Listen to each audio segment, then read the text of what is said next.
I often get asked what makes a really great chief.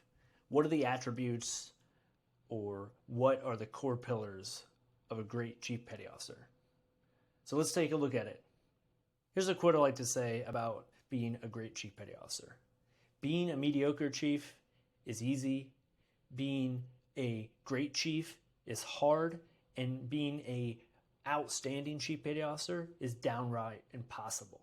That's the weight that we really try to put on new chiefs during season and when they're a selectee, is getting them to understand just how much responsibility and how much weight that our sailors and the Navy places on the shoulders of chief petty officers. For me, this breaks down to 4 core pillars.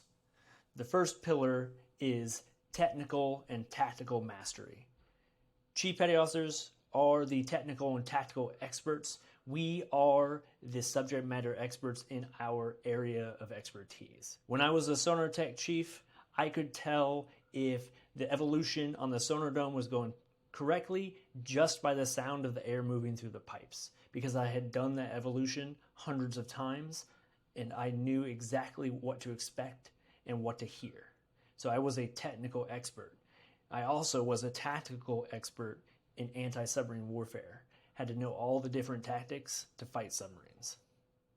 The next pillar that makes a great chief petty officer is leadership expertise. As chiefs, we have to lead hundreds or thousands of sailors across the world while we're deployed in dry dock, and all these sailors come from many different walks of life. They have different personalities, which means different approaches, and so we have to try on different leadership hats with every situation. And no situation is the same because the sailors are different. So we have to become experts in how to apply leadership principles to inspire our sailors, lead them, hold them accountable, and work in diverse environments with diverse individuals. The third pillar is managerial expertise. What I mean by that is being able to take, resources and get the mission done.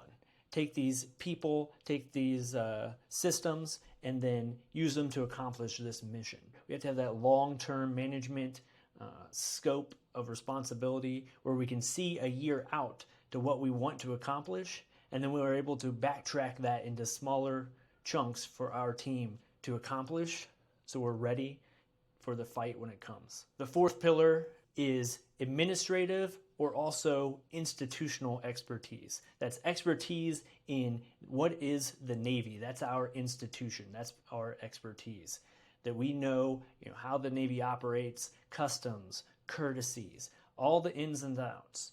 Also administratively, we know how to do the evaluations. We know how to do awards. We know how to read instructions and find the answers like fine-tuned microscopes. We can find that information quickly and use it to get the answer to the decision makers, to our CEOs, to our department heads in the fleet.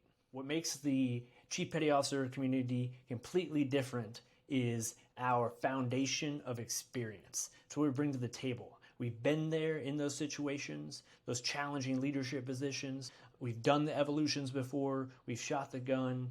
We've been in the dry dock. We've been there, done that. That foundation of experience is our backbone. And that's what makes us the backbone of the fleet, is all of these pillars stacked on top of our backbone of experience that makes us so vital to the United States Navy. So if you ask me, that's what makes a great Chief Petty Officer. Mastering those 4 pillars, learning from experience, and then using that to help the Navy meet its mission and lead our sailors and help them be the future of the Navy as we move forward.